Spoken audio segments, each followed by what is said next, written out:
Welcome to Unselfishly Me, a podcast all about self-love, self-care, and everything in between. I'm Jane, a personal trainer with a focus on self-love. Each week, we'll be chatting to someone about their self-love journey, how long it took, and what it took to get there. Welcome to the Self-Love Club. I'm so excited to have you guys here. It is something that I've been planning for a long time, and I just needed to find the right way to package it and to put it on a platform. So it is finally here. Things take time, and the right thing always comes along. So I'm so excited to have you here with us, no matter what tier you're on. It is just such a sense of community, and I just love that I can help so many people at the same time. So every month, the second tier is going to have a webinar with one of my favorite people, and we get to learn and ask them questions. And it's just going to be something so amazing to create community and to help us all learn something new. So I'm going to be introducing you to them each week so that you can see who is going to be coming on. And I'm really excited to share these people with you. Each month is themed. So the guest who is on the webinar is going to be talking about their speciality in regards to the theme. So each month is going to be completely different, and it's going to just be something that is completely special, unique, and it's just going to be such a sense of community and of healing in regard to what they do as well. So I'm really excited about this collab. So I'm so excited to introduce my friend Keri. She is a human design reader. I have had mine done, Nick's, Pepe. I know how to parent her better because I know her personality. I know my personality even better, and the ways that I am, that I maybe judged myself for before, thinking it was a negative, it's actually literally in my human design. So she is going to help us to learn all about our human design and why human design is a form of self-love. So learning about yourself in this way is an actual form of self-love. So take it away, Kaz. Great. So it's lovely to be here. Thanks for having me, Jane. I'm so excited to chat to everybody about human design and how it relates to self-love. I'm obviously a human design reader. I've been doing this for about 3 years now.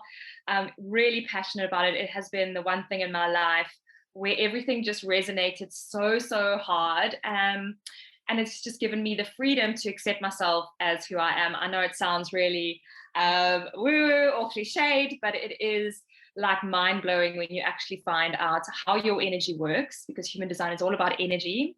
When you look at your human design chart, which we need your birth date and your time of birth and your location of birth to put together, you will literally be looking at an image of your energy field or your aura.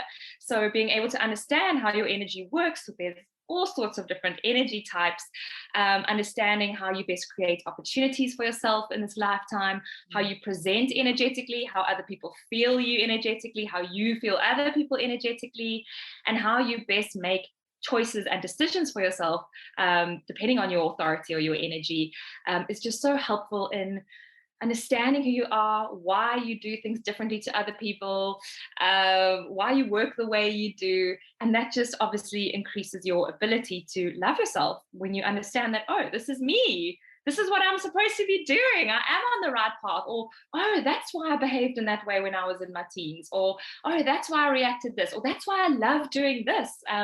It just makes everything so much more affirming and easier for you in your life. It's just helped my life flow so much. I give less time to things that I used to give so much time to because I know it's not serving me or it's not part of my design, as I would say. So yeah, super excited to chat to everybody about that. I also think, just touching on that, I mean, obviously for myself, I am a manifesting generator, so we are both. So that's also why we're like, oh, bounce ideas. So I'm meant to do lots of different things. And then Pepe is a generator. So even parenting, I found it so helpful because I know that she's always going to have a lot of energy and she needs to use that energy up before she goes to bed. I always think of you. She literally jumps on the bed before we go bath, takes her hands and starts going, bah, bah, bah. We literally have to let her jump. And I'm just like, just let her do it. Because usually you'd be like, no. And I'm like, I need to let her bounce. And I have to get this energy out. So I'm like, yes, okay. bounce. Also with the eating, I remember you said for her, like, and I think Emmy is the same, is they just literally run around and you just kind of put the fork out and she comes and takes it all. So I let her do that, and like I know that she's not going to sit in her high chair, and she's not going to sit there the whole time and just eat like that. So I've had to like literally just let her go and actually do what is right for her. And then she does. She grazes herself and she just kind of like eats when it suits her. And I just have accepted that and let her do it. So my mom will be like, she hasn't eaten her food. I'm like, just leave it there. She'll eat it just now when she wants to. And she does. She'll play and run around and then watch a little bit of the cartoon or whatever. And then she'll run around and then she'll go and you'll see she goes off and then she gets her food or apple or whatever and she comes back. So I've learned that from you and it's been so helpful as a parent. I think that everyone should do their own, and they should, if you have a child, it is a game changer for understanding them, understanding their emotions, how they react to situations. I do think I need to go read it again because I feel like you're always learning and you're forgetting as well. So I need to go look again. But just the energy thing for her and knowing that she's super sensitive and is always going to be caring about animals. And I mean, with the dogs, she's always like super sensitive with them and always like loving them. That's why I literally have kept her vegetarian as much as I can because Keri's like, she's probably going to be a little vegan. I'm like, that's fine. I'll make her vegetarian until now, like, and then she can make her choices. And I think it's easier as a child, you know, if you've been doing that the whole time, than to switch. So yes, so because of that in the design, I had like, she literally, I don't think she's even had meat yet. I don't give her meals. I got to give her mostly vegetarian stuff. So chicken, but I've tried to keep part of it away, just knowing that she's going to be that empathetic person towards animals. So I'm trying to help her in that way. But yeah, it's life-changing. And for me as well, as a manifesting generator, I think people don't understand us because we always like literally like bouncing off the walls, almost always doing different things in different brands and this. I mean, even just with products, I'm like, I'm a stop thinking of a new one. And then I'm like, oh, that's not a good idea. I know. Like this, it's exhausting, but I think, but I don't think we could be any other way anyway. So no, exactly. And just when we think we are like, oh, this is what I'm going to be now for the rest of my life, I've decided I'm putting myself in this box. Nope, you'll get interested in something else, or something new will come along and you'll be like, oh, maybe I want to do this now. And that's so freeing because obviously I'm also a manifesting generator. And I think I've spoken about this with you a lot, but up until I learned about my human design, I was really judging myself and judging my life about why I couldn't just be a teacher. Like I'd studied to be a teacher. Why was I not teaching? Why had I worked here and done this and been in the wedding industry and, you know, done a cookbook and done, you know, moon journals and done all these different things. And I was like, when are you going to stick to that company or that business or that career or that job? And the truth is I'm not meant to do that. I'm meant to play, I'm meant to pivot, I'm meant to create and do loads of different things. And so that has been hugely freeing for me now. I don't feel that pressure of like, oh, what am I going to put in my Instagram bio? You know? It's like, I'm everything. I'm nothing and I'm everything. It's fine. So and yeah, in terms of kids as well, like you're so right, it's just, you know, Pepe, we looked at her digestion beyond just being a generator. So human design has so many different layers. You know, usually in the first session with me, we'll just chat about the energetic toolkit, which is the basics, but also really important for you to understand before we go deeper. But then you can go deeper into your gates and your channels and your tones and your digestion, and all sorts of those little things can help you look at your child as an individual, not just as a generator energy type, but you know, all little gates and her channels and what she's good at and what her traits are, how she best digests her food can really be helpful as well. Also how they sleep, as you said, it's just amazing, giving yourself that little like roadmap for them, and not saying that that's how they have to be, just supporting them in that way is just so incredible. Yes, exactly that. It's like it allows me to support her so that she can be her best self, and then it's from there they take it and they run with it and they become do what they want, because you know they are very strong-willed. The sleep thing is so interesting, how the different types have their auras. Some of them are quite big, and then they can almost take over the bed and the energy. So if you're lying next to them in the bed, if you're sleeping like that, you might not sleep well because they are completely different to you, and their energy is almost like overpowering you.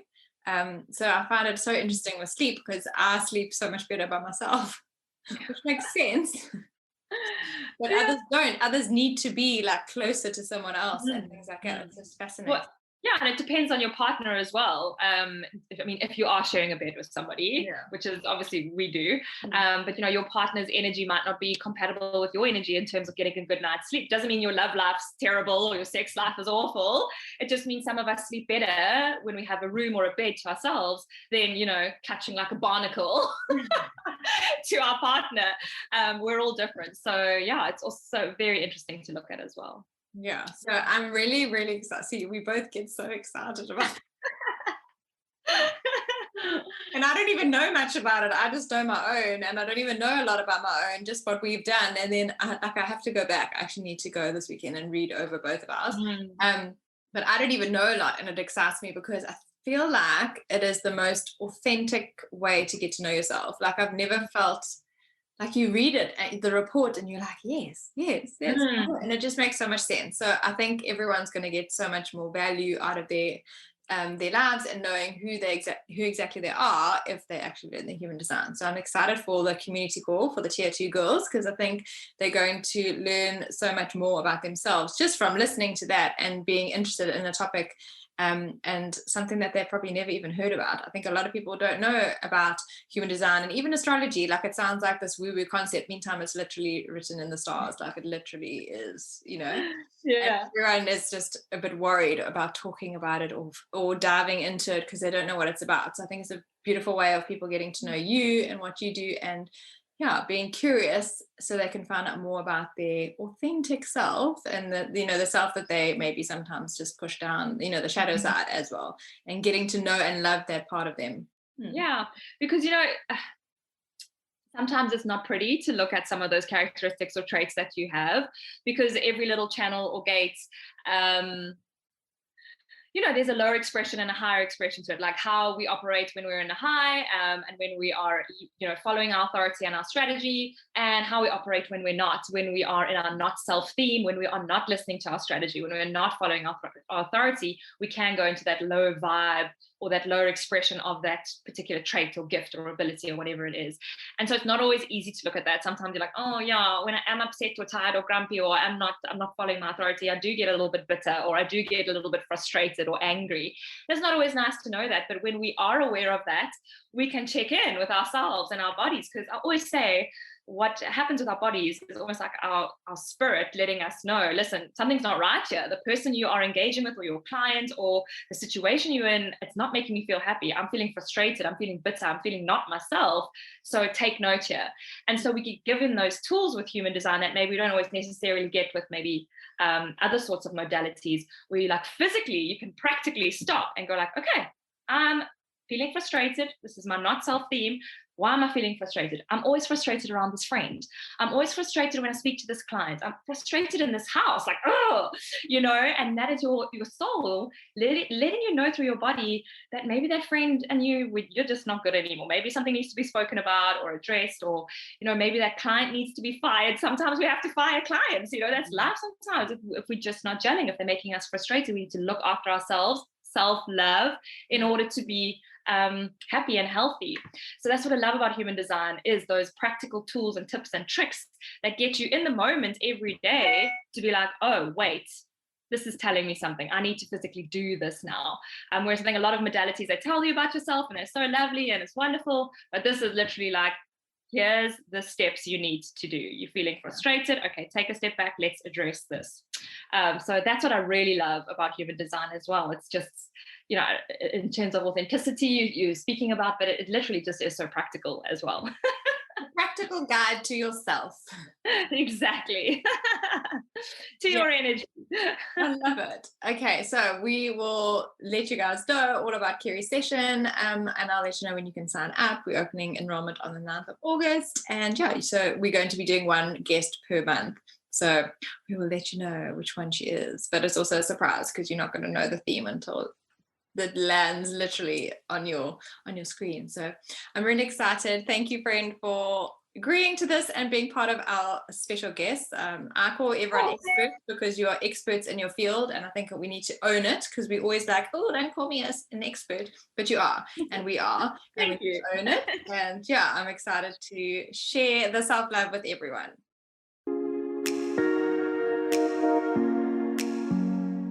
Thanks for listening to Unselfishly Me. Follow us on Instagram at unselfishlyme and check out our website www.unselfishlyme.com.